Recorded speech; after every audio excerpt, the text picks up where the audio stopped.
Hi అండి. అందరూ బాగున్నారా? చాలా రోజుల తర్వాత వీడియో అయితే అప్‌లోడ్ చేస్తున్నాను. ఇది మా అత్తగారి స్టైల్‌లో చేసిన దొండకాయ ఫ్రై అనమాట. ఇది ఎలా చేసుకోవాలో ఇప్పుడైతే చూసేద్దాము. ముందుగా స్టవ్ వెలిగించి పాన్ పెట్టుకొని, ఒక స్పూన్ వేరుశనక్కాయలు వేసుకొని వీటిని మంచిగా మనము ఫ్రై చేసుకోవాలి. లో ఫ్లేమ్ మీదే వీటిని ఫ్రై చేసుకుంటే మంచిగా లోపల వరకు ఫ్రై అవుతాయి. సో, వీటిని బాగా ఫ్రై చేసేసుకున్న తర్వాత వీటిని మనము ఒక ప్లేట్‌లోకి తీసేసుకోండి. ఇవి చల్లారిన తర్వాత వీటి పొట్టునైతే తీసేసుకోవాలి.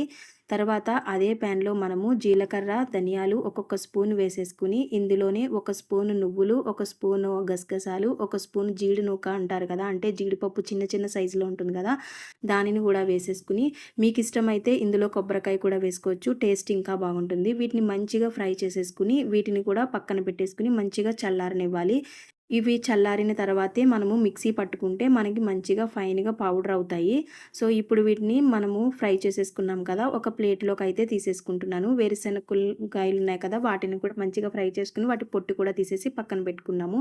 ఇప్పుడు ఇదే ప్యాన్‌లో ఒక 2 టేబుల్ స్పూన్స్ ఆఫ్ ఆయిల్‌నైతే యాడ్ చేసేసుకొని, దొండకాయలని ముందుగానే శుభ్రంగా వాష్ చేసేసుకొని, వాటిని మనము గుత్తొంకాయకి ఎలాగైతే కట్ చేసుకుంటామో అలాగే వీటిని కూడా 4 చిలుకలుగా మనము కట్ చేసేసుకోవాలి. కట్ చేసుకున్న వాటిని ఆయిల్‌లో వేసుకొని, వీటిని మంచిగా దగ్గరుండి మనము మీడియం ఫ్లేమ్‌లో పెట్టుకొని మాడిపోకుండా ఫ్రై చేసుకోవాలి. ఇలా ఫ్రై చేసుకోవడం వల్ల మనకి దొండకాయలనేది ఒక 60-70% అనేది మనకి కుక్ అయిపోతాయి.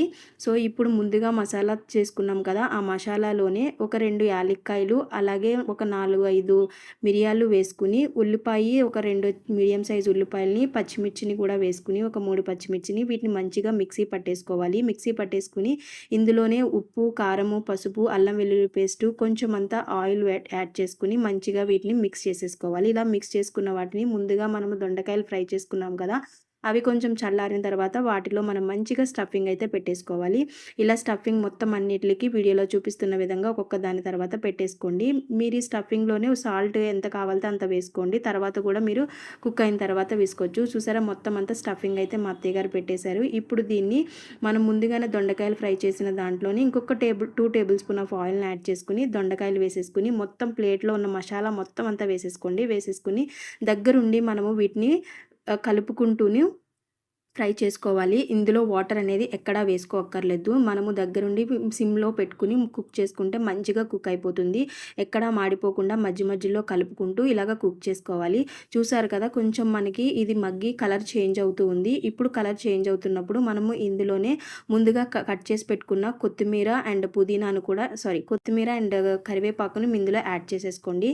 యాడ్ చేసేసుకొని ఎటువంటిగా విధంగా దాన్ని కలపకుండా మూత పెట్టేసి మధ్య మధ్యలో మళ్ళీ కలుపుతూ ఈ విధంగా ఈ స్టేజ్‌కొచ్చేంత వరకు చేసేసుకోవాలి. ఫ్రై చేసుకోవాలి. చూసారు కదా, మంచిగా దొండకాయ అయితే ఫ్రై అయిపోయింది.